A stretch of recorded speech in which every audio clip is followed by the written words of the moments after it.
Tanghali ka ba yan? Last bus tayo ng hapon dito. Dito tayo sa Cubao Terminal pa rin po.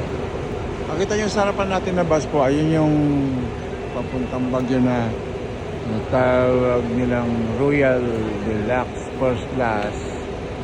Ayan po, para kang nasa ano, maganda oh. Pwede ka matulog po.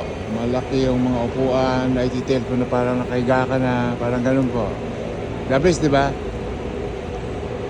Sa ngayon po kasi wala pang papuntang Alaminos City yan. Sa Baguio pa lang naka-line up sa kanila. Pero sooner or later, mga ano pa yan. Siyempre, papayag mga tiga Pangasinan na wala niyan. Magkakaroon din, di ba, kaibigan? Ganda, ganda na kulay pati. Nakita niya pa. Ayan po. Time natin din na pupuno kasi last dose na po. Medyo late na.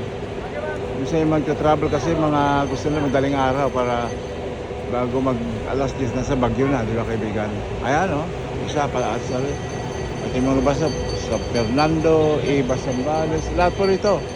Isa saan, papuntang Bicol, ayan, lahat po, ayan. Pakitin po, ayan, ayan. Ikuti ko po, ayan. Ayan o.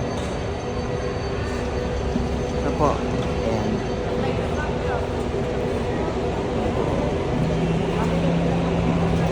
Ito yung electric fan. Give you an idea po. Ito yung electric fan na malaki yun. Ito yun po. Sira na nga lang. Hindi umiikot eh. Hindi pinaandar. Ano gayon? Pero maganda po, di ba? Ito. Balik ka na po tayo. Kukan lang natin. Galing sa Pangasinan po. Ayan. Karga natin. Naglagyan ng pasalubong. Ayan. Ayan po, sumagan na dyan. Natin lang naman bagets po. Kasi sabi na sunduin kami sa terminal sa Cubao. Ayan po. Kaya medyo relax muna konti. Mamaya siguro nandiyan yung dalawang groupings ko. Di ba kaibigan? Di ba?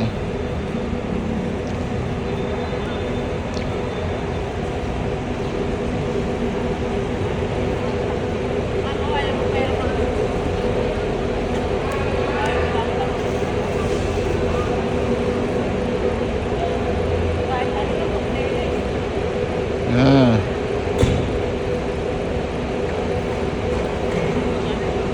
Apo, diyan sila para palis naman may konti.